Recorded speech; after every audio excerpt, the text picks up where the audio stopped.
come with us on a musical journey through some of the most magnificent places on earth.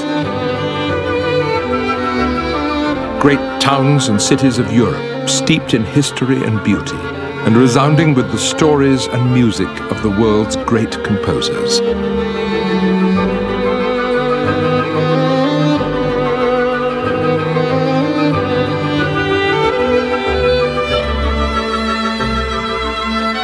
Mozart, Bach, Beethoven, Grieg, Vivaldi, Tchaikovsky. Just some of the greats in our classical destinations.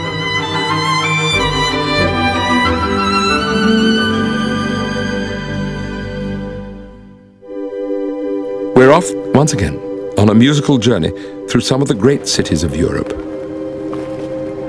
Ah, Venice, city of canals, romance, and music. But I'll leave it to my fellow presenters, who appear to have adapted quickly to the challenges of getting round this city. Hi, welcome to Classical Destinations. I'm Matt Wills. And I'm Nikki Vasilakis. And today we'll be showing you some of the sites for which Venice is famous, and a few others as well. And we'll also be enjoying some of the music of two of Italy's finest, Claudio Monteverdi and Antonio Vivaldi.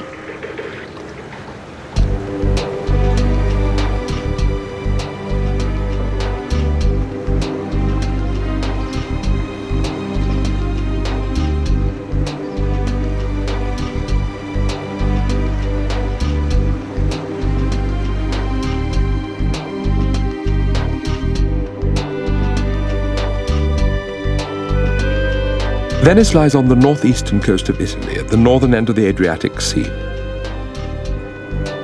The city is built on more than 100 islands in a swampy lagoon in the Gulf of Venice and was first established as a settlement nearly 1,600 years ago.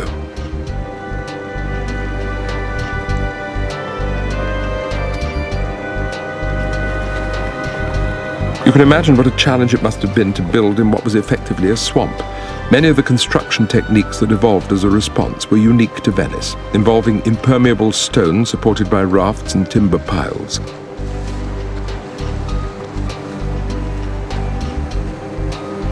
They've been successful because many of the buildings have stood for over 400 years.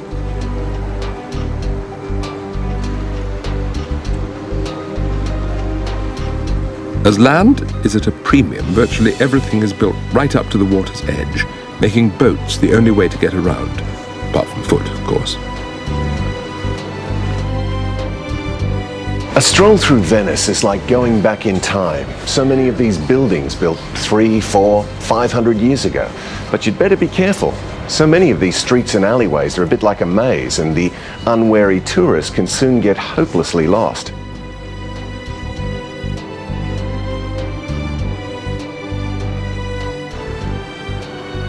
The principal link to the mainland is by train, but it's the Grand Canal that binds the city, which carries us to meet our first composer.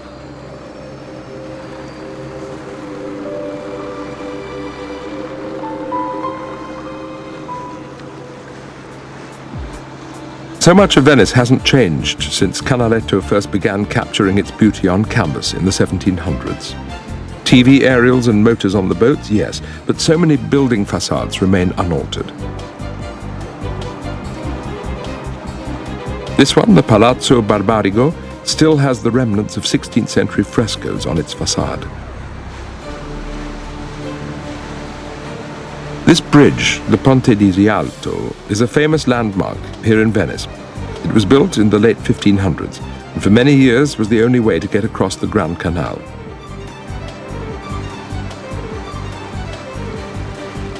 Now, these buildings, the Palazzo Farsetti and Palazzo Loredan, were built around 1200. They now house the city council.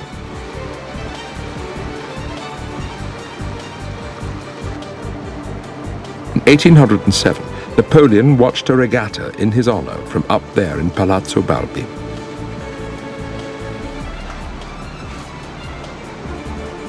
Here is the church of Santa Maria della Salute. It was built to commemorate the end of the plague which ravaged the city in 1630. Salute, meaning health and salvation. The church took 57 years to build and is supported by over 1 million timber piles.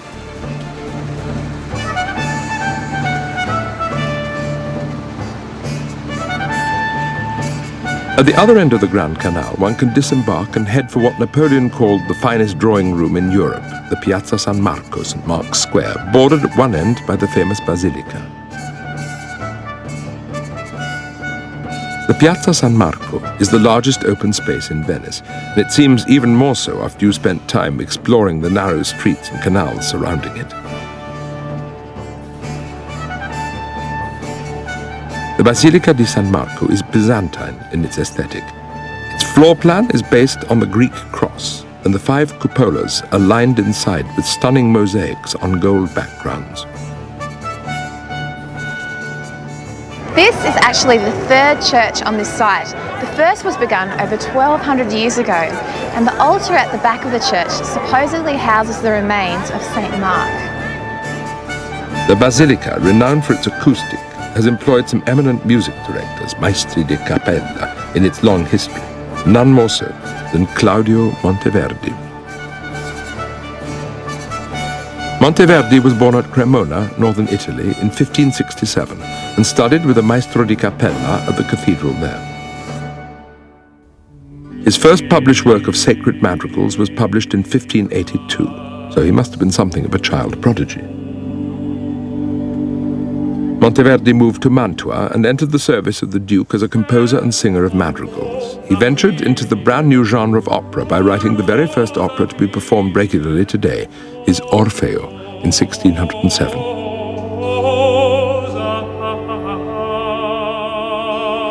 Following the Duke's death, he was appointed here to St. Mark's. Now, this is where things really gelled for Monteverdi. He composed a flow of sacred works which were brilliant and helped spread his fame throughout England and Europe. In 1630, the plague ravaged Venice, and in the same year, Austrian troops attacked and pillaged Mantua, destroying the manuscripts of 12 operas Monteverdi had composed there and left behind when he moved to Venice.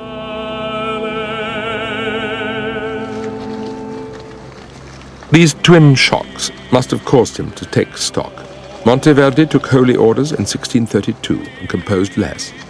But when Venice's first opera house was opened in 1637, the 70-year-old priest was drawn back to the stage, and new operas flowed from his pen.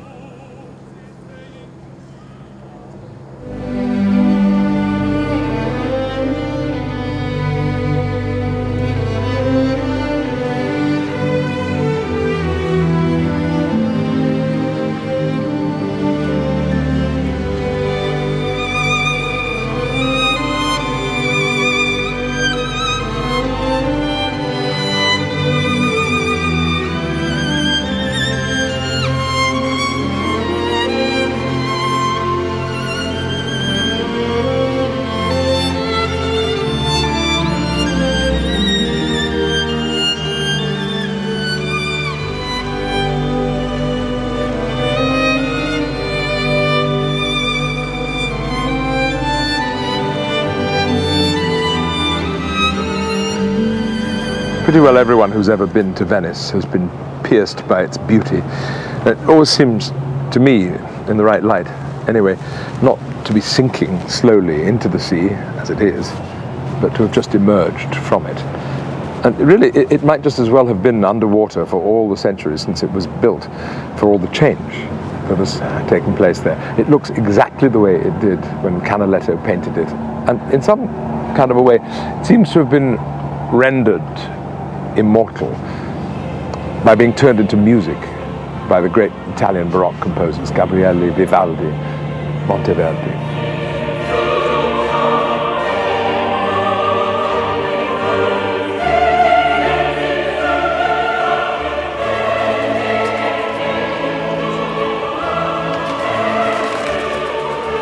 The formality, the exuberance, the bright clarity of what they wrote seems to directly translate the space, the water, the clear light of the square in front of the Basilica of San Marco into sound and romanticizing.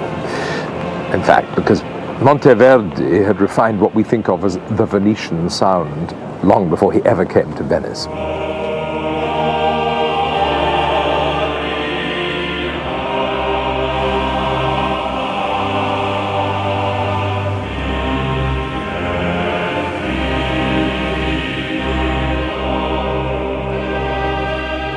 His stupendous setting of the Vespers of the Blessed Virgin Mary was composed, in fact, while he was still in Mantua. It's even been suggested that it might have been a sort of audition piece for the position he occupied with such distinction here at St. Mark's in Venice. But if you look round the basilica, look up at all those platforms, nooks and crannies where musicians can be concealed, just raining sound down from the dome, giving the music this extraordinary spaciousness. It really is hard not to believe that it was written for St. Mark's.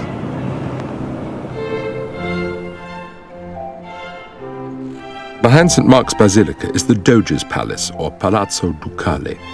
It started out in the 9th century as a castle, but had some bad luck with fires over the next few hundred years. Much of the exterior dates from the 14th and 15th centuries. Sadly, fires in the 16th century destroyed most of the artworks housed inside, paintings by Fabriano, Bellini, and Titian.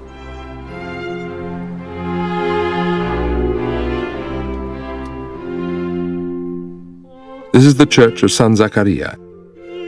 Every year, the Doge would visit the Benedictine convent that's attached to the church. The nuns had somewhat of a reputation. Many of them were from noble families who didn't want to pay the dowries demanded by marriage and so remained single under the care of the church.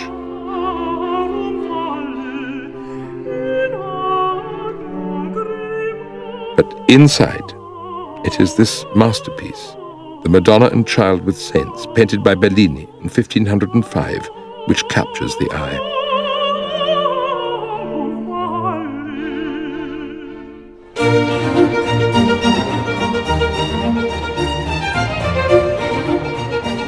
Nearby, the promenade known as Riva della Schiavoni is one of the liveliest parts of Venice. The Venetian water buses, or vaporetti, stop here all the time, carrying loads of tourists and locals.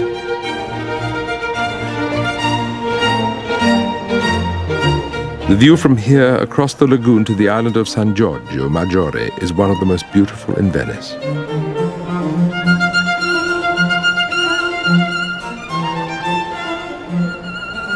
Ah, the Hotel Danieli. Time for a bit of history. The Danieli is one of the most celebrated hotels in Europe. It was built nearly 700 years ago and was the venue in 1630 for the first opera performed in Venice, Proserpina Rapita, by our old friend Monteverdi.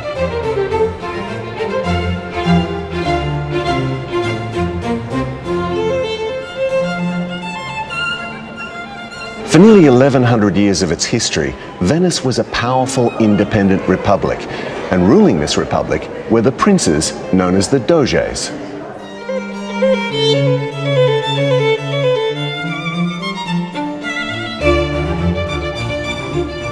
The hotel was originally built as the palace of Doge Andrea Dandolo, hence is also known as the Palazzo Dandolo. The palace became a hotel in 1822 and was popular with artists and writers. The French composer Claude Debussy stayed here, as did Richard Wagner. Even Charles Dickens enjoyed the comforts of the Danieli. Of course, much of Venice's history is far from this sort of glamour.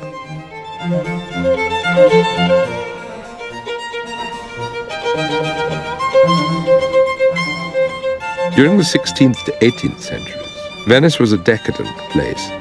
Unwanted pregnancies abounded, and for those unable to keep their babies, there was an alternative.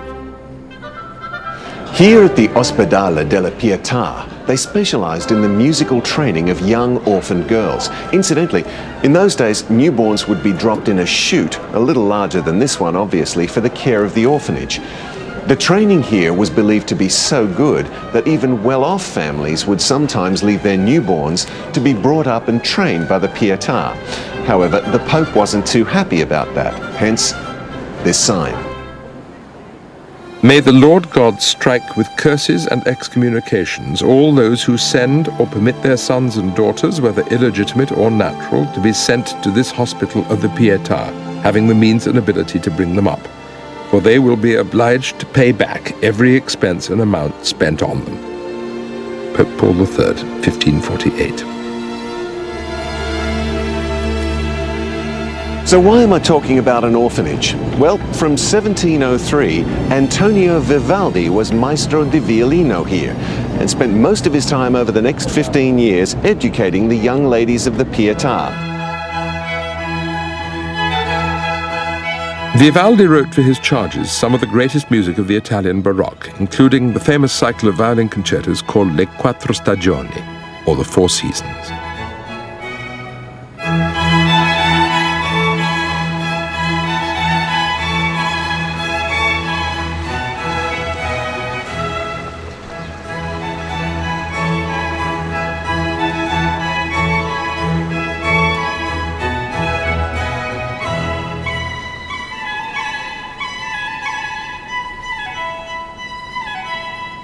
Antonio Vivaldi was born in this house in 1678.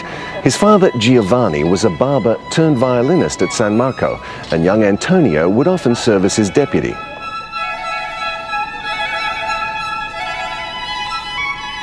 A few doors from where he was born is the church of San Giovanni in Bragra, where baby Antonio was baptized.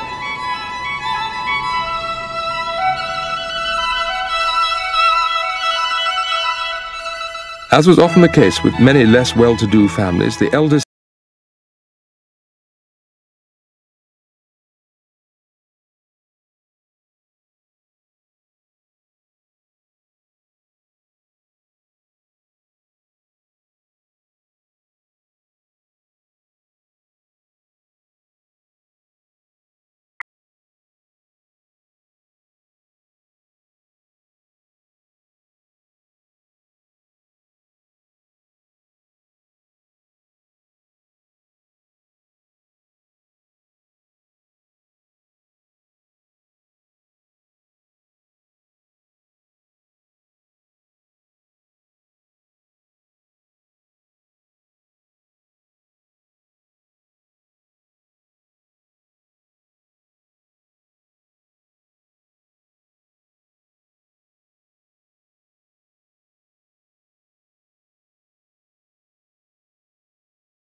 This is the Church of the Pietà, also known as the Church of Vivaldi, even though it wasn't begun until after his death.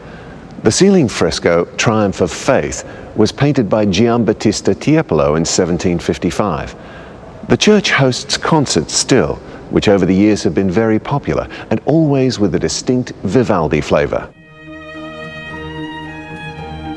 Vivaldi did such a good job teaching the young ladies that the Pietà employed no other violin teachers during his lifetime. Concerts at the orphanage were hugely popular events for Venetian society and even had a reputation abroad. Where else could people go to hear a choir and orchestra composed entirely of musically gifted young ladies? Today, the Metropole Hotel stands on the site of the original orphanage and church. The interiors feature beautiful displays, including the remnants of the old church. Vivaldi took leave from the Pietà to travel, and his output was prolific. Between 1725 and 1728, he premiered 8 operas in Venice and Florence, composing 3 of them in less than 3 months. In the town of Mantua, he became acquainted with a singer, Anna Giraud, who moved in with him, and together they lived here, one of Vivaldi's many houses in Venice. Anna had an ordinary voice, but she was said to be quite attractive, with a fascinating mouth and strong stage presence. She managed to feature prominently in Vivaldi's operas from then on. The composer always maintained that she was no more than a housekeeper and a good friend, just like her sister, who also shared his house. Vivaldi had become fashionable. He received a number of commissions from foreign rulers, including Louis XV of France. Even the Pope asked Vivaldi to play the violin for him at a private audience. And despite all his travels, he remained in the employ of the Pietà, who required him to send them 2 concertos per month. After 1735, the Pietà, though no longer expecting manuscripts, continued to pay him an honorarium for his faithful services. Vivaldi had success all over Europe, but in 1740 he decided to move to Vienna and settle down under the patronage of his admirer, the Habsburg Emperor Charles VI. Sad to say, Charles died that same year.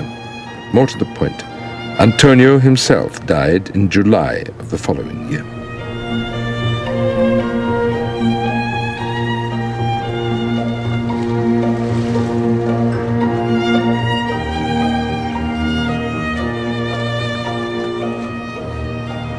Most of the great composers have been known from the time they lived right through to the present day.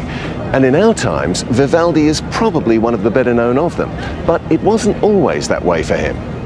We know Vivaldi's works well today, especially the Four Seasons, one of his 550 violin concertos.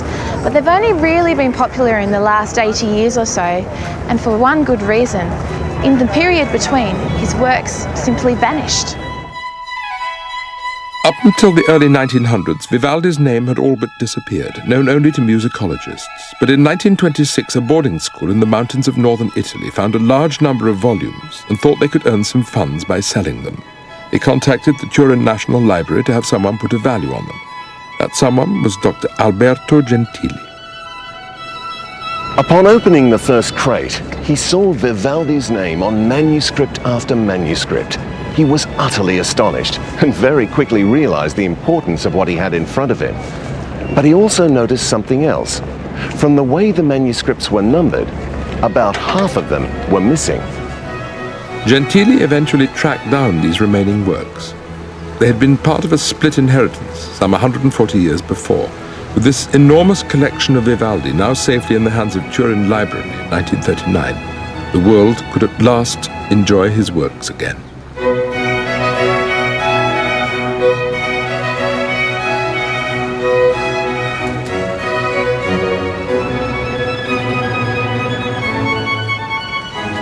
I could quite easily get used to this. Sure beats the peak hour traffic.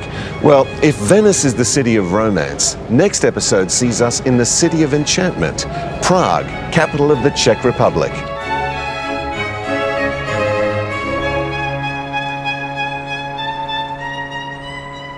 So while Matt and Nikki drift off in their gondola, we've moved on from the haunted city of Venice to the exuberant, the magnificent, but the very human city of Prague.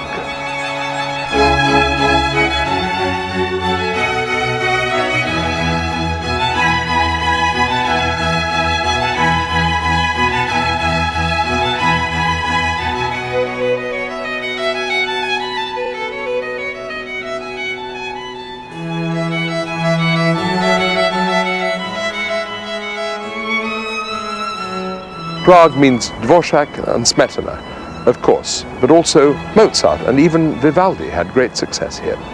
So, goodbye, until the next time, from me, Simon Callow.